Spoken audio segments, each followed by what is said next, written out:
مولاي صل وسلم دائما أبدا على حبيبك خير الخلق.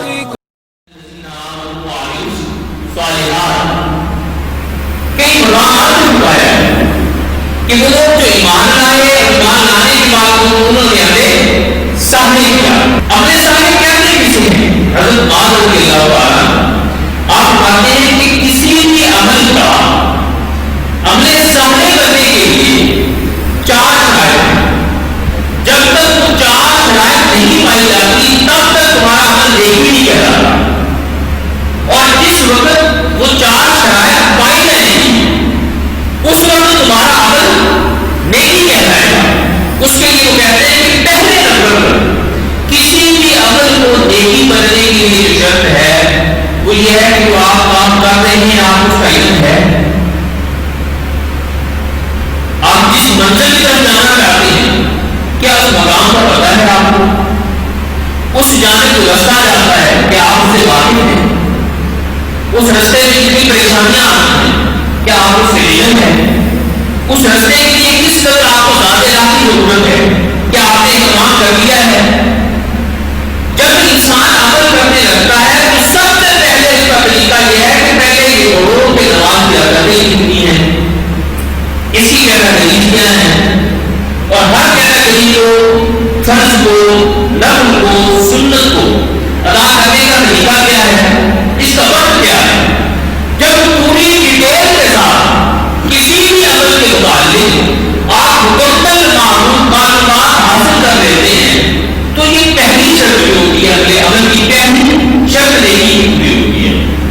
جب ہم نے علم حاصل کر لیا کسی بھی عمل کے متعلق جو اللہ کا حکم تھا اور ہمیں پتہ چل گیا کہ نماز کا طریقہ یہ ہے، زکات کا نصاب اتنا ہے، اور جب اتنا وقت اس میں گزر جاتا ہے تو ہم پہ زکات فرض ہو جاتی ہے، حج جو ہے وہ کتنی بار فرض ہے، اس کا طریقہ کار کیا ہے.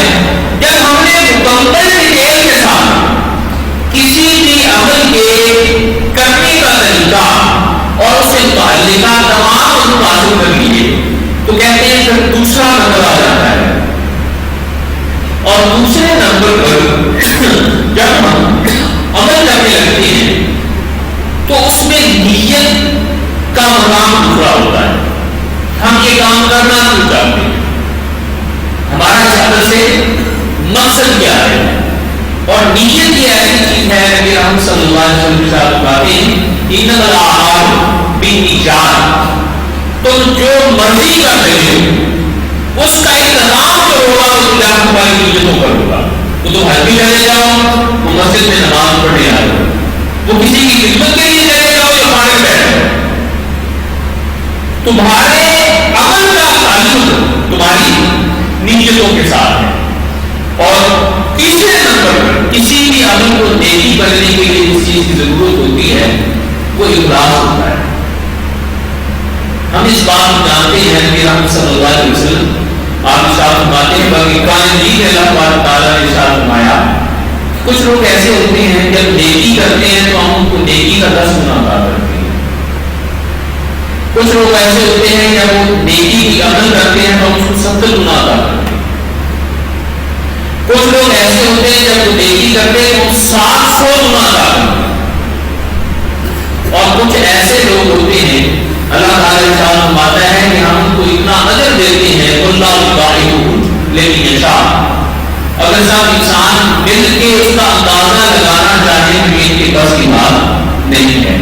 یہ کس بیس پہ ایک ہی گناہ ہوتا ہے، ایک ہی قسم کی چیز ہوتی ہے، خیرات کرنے والوں کا وقت بھی ایک ہوتا ہے، اور ایک خیرات کرنے والے کو 700 گنا مل رہا ہوتا ہے، دوسرے کو 10 گنا مل رہا ہوتا ہے، اور یہ ایسا ہوتا ہے کہ اس کو 70,000 گنا بھی زیادہ مل رہا ہوتا ہے. یہ کون سی چیز ہے جو انسان کے اندر کو اتنا بڑا کر دیتی ہے؟ نبی رحمت صلی اللہ علیہ وسلم کا ارشاد فرماتے ہیں کہ اگر میرا ایک صحابی رضی اللہ تعالیٰ کھجور کی ایک ٹکڑی تیار کرے اور بعد کے زمانے میں آنے والے لوگ احد کے برابر سونا تیار کرے تو میرے صحابی کی کھجور کی ٹکڑی کے برابر نہیں ہو سکتا. یہ کیا چیز ہے جس نے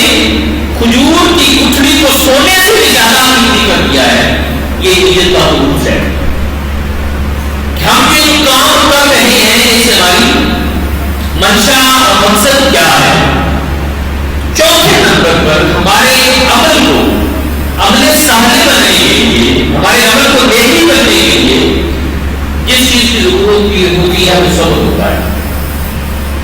اور صبر یہ ایسی چیز ہے، نبی رحمت صلی اللہ علیہ وسلم آپ اپنے امام حسین کو بڑا پیار کرتے تھے. یہ پیار کیسا تھا؟ نبی رحمت صلی اللہ علیہ وسلم آگے کے بیٹھے ہوئے تھے، امام حسین کو اپنے پاس بلایا اور میں حسین میرے پاس آؤ. امام حسین رضی اللہ تعالیٰ آپ نبی رحمت صلی اللہ علیہ وسلم کے پاس آئے تو نبی رحمت صلی اللہ علیہ وسلم آپ نے امام حسین رضی اللہ تعالیٰ کو پاس بلا دی. ارشاد فرمایا بیٹا حسین تم کو بڑی مشکلات آئیں گی اور میں تمہیں صبر کی تلقین کرتا ہوں. اور ساتھ نبی رحمت صلی اللہ علیہ وسلم ارشاد فرمانے لگے کہ بیٹا حسین دیکھو جو صبر کرنے والی ہوگی قیامت کے دن اللہ پاک تعالیٰ کی طرف سے ایک منادی آواز دے گا کہ این الصابر، صبر کرنے والے کہاں ہیں؟ لوگ ٹھیک.